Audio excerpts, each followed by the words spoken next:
تو اس کے بعد ہمارے گھر پہ امیر اہل سنت کا آنا شروع ہو گیا آنا، کیونکہ گھر قریب شہید مسجد کے قریب تھا، تو وہ قافلے کے بعد آتے تھے، تو گھر پہ لنگر کا سلسلہ اور امیر اہل سنت کے ساتھ رفقا کا سلسلہ، پھر نعت خوانی کا سلسلہ.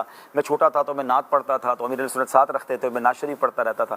تو وہ ایک اسٹارٹ سے ایک ماحول ملا. لیکن میرے ابو نے کام یہ کیا جو میں بیانات میں بھی عرض کیا کہ میرے ابو مجھے اپنے ساتھ رکھتے تھے اجتماع میں، قافلوں میں، یہاں تک کہ دعوت اسلامی کا جو پہلا اعتکاف ہوا گلزار حبیب میں، تو اس میں میں نے بھی اعتکاف کیا. حالانکہ پہلے اعتکاف میں بالکل تھا الحمدللہ، میں نے دعوت اسلامی کے پہلے اعتکاف سے کنٹینیو کئی اعتکاف کیا. لیکن وہ ابو نے کیا تھا اعتکاف ایکچولی، اس وجہ سے میں ابو کے ساتھ تھا. حالانکہ اب تو خیر بچوں کو الاؤ نہیں ہے، اس زمانے میں تو ہم نے بڑے پریویلیج لے لیے، تھوڑے ہی بچے تھے ہم. آپ تو وہ والے بچے تھے نا، ایک سمجھدار بچے تھے. نہیں اس وقت میری عمر چھوٹی ہی تھی، 74 سے 82 83 لیں 8-10 سال. ہاں 8-10 سال ہی ہوئے نا. سوری 64 سے میں کر رہا تھا. 8-10 سال کی عمر تھی، میں بالغ بھی نہیں ہوا تھا. لیکن میں نے اعتکاف کیا، لیکن وہ اس لیے اجازت ملتی تھی کہ ابو ساتھ ہوتے تھے. لیکن انہوں نے کیا کیا کہ اجتماع میں لے جانا. مجھے اچھی طرح یاد ہے کہ میں سو جاتا تھا، اجتماع میں سو جاتا تھا، نعت خوانی میں سو جاتا تھا، لیکن وہ چھوڑتے نہیں تھے. اور مجھے یہ بھی یاد ہے، بات پتہ نہیں آن ایئر کرنی چاہیے کہ نہیں، لیکن میرے والد صاحب کے جو دوست تھے نا، وہ میرے ابو کا مذاق اڑاتے تھے. اچھا، کہتے تم واپسی کا ٹکٹ ساتھ لے کے آتے ہو، ہر جگہ اپنے بچے کو کیوں لاتے ہو. اچھا. لیکن مجھے اب یہ باتیں اس وقت تو سمجھ نہیں آئی، اب مجھے احساس ہو رہا ہے کہ انہوں نے مجھے اپنے ساتھ جو چپکا کے رکھا نا، وہ ایک ایسا موقع تھا کہ انہوں نے مجھے کہیں اور نہیں جانے دیا. انہوں نے مجھے نیک ماحول سے ہی وابستہ رکھا. اور ایک ایج کے بعد جب میری عمر 14 ایئرس کے قریب ہو گئی تو انہوں نے پھر مجھے چھوڑ دیا. کمال یہ کہ ہم 14-15 کے ساتھ بچے کو 14-15 سال کے بعد بچے کو ڈھونڈنے نکلتے کہ کدھر گیا. انہوں نے جو بیسکس تھی نا وہ اللہ کی رحمت سے درست کی، دعوت اسلامی والے سے جوڑ دیا. 14-15 ایئرس کے بعد انہوں نے کہا اب آپ خود جائیں. اب میں گلزار حبیب خود سے جاتا تھا بس کے اندر. اچھا. میں الحمدللہ ہر امیر اہل سنت کا ان دنوں میں جمعے کو اجتماع ہوتا تھا، روڈ اجتماع. ہر جمعے کو میں جہاں گلزار حبیب میں اعلان ہوتا تھا، اشفاق بھائی مجھے یہ وہ والی بس تھی جو علاقے میں چلتی تھی. ہاں جو کراچی شہر کے اندر بسیں چلتی ہیں نا، بسوں میں بہت کیا. یعنی میں آپ کو مزے کی بات بتاؤں، مجھے میرا انداز کیا ہوتا تھا، اس لیے مجھے یاد ہے گلزار حبیب میں اعلان ہوتا تھا جمعرات کو کہ کل نیو کراچی مثال کے طور پہ فلاں روڈ پر امیر اہل سنت کا اجتماع ہوگا، اور اس اجتماع کے لیے یہ والی بس جائے گی. بس کا نام بھی لیتے تھے، W11 X10 پتہ نہیں بہت ساری بسوں کے نام اب بھی یاد ہے، اب تو بھول گیا. پیسنجر بسیں جس میں 2-4 روپے اس وقت کرایہ ہوتا تھا لے کے. تو اچھا میرے گھر سے ڈائریکٹ کوئی بس نہیں جاتی تھی، ہم کلفٹن میں رہتے تھے، پھر ہم کلفٹن شفٹ ہو گئے. تو کلفٹن سے صدر کی میں پہلے پوچھا تھا صدر سے کون سی بس جائے گی یہ بتاؤ. تو مجھے یہ پتا تھا میرے گھر سے تقریباً بسیں صدر جاتی ہیں، صدر ایک مین ہب ہوتا تھا.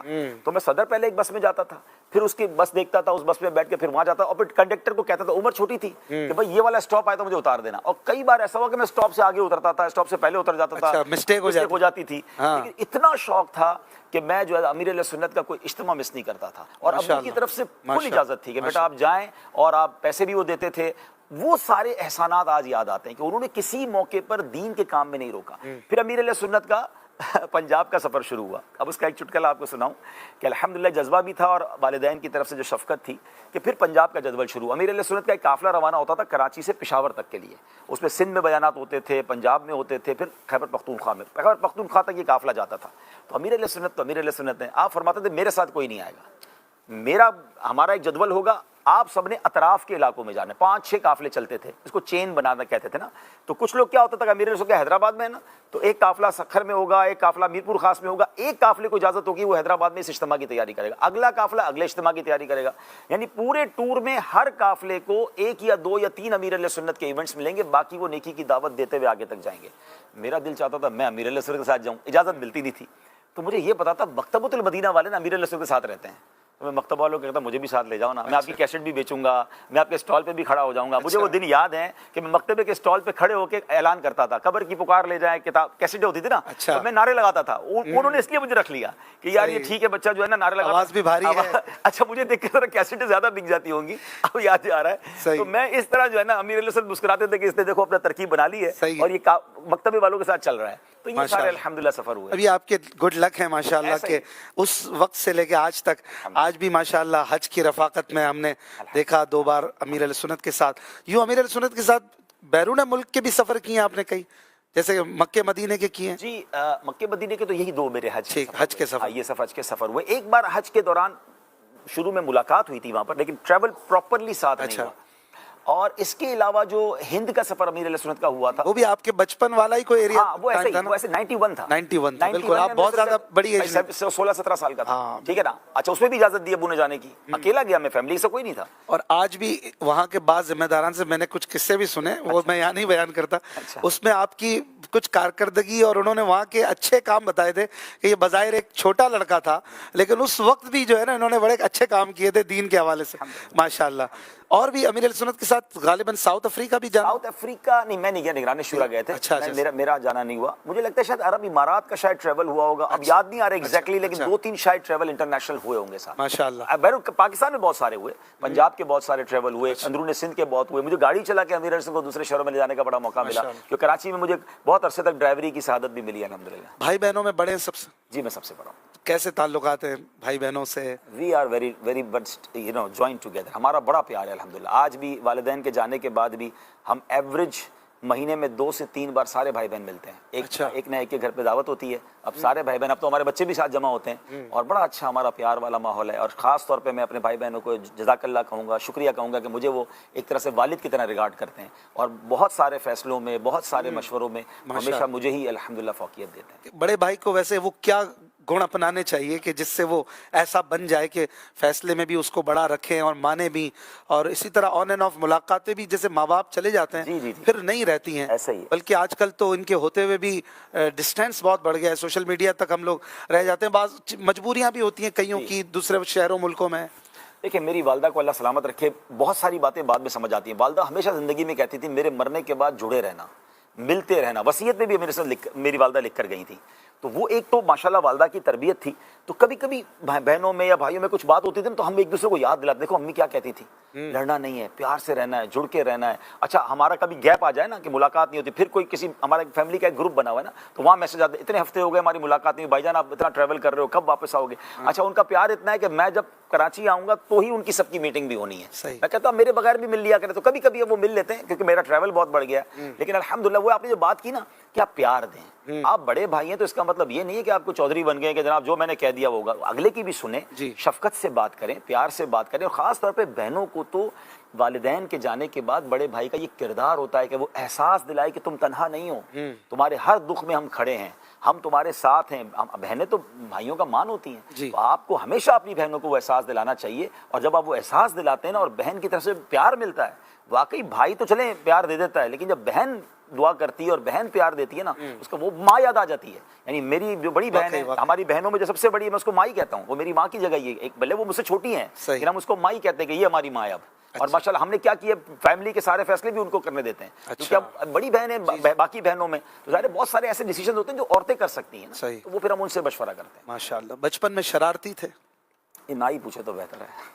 ویسے امیر علیہ سنت تو کئی بار بتاتے ہیں کہ شرارتی تھے اور یوں تھوڑی بہت بھاگ دوڑ کیا کرتے تھے. تھوڑی بہت نکال دیں، یاد ہے اپنی شرارتیں؟ بہت کچھ یاد ہے مجھے، اس کا تو پورا باب کھل جائے گا.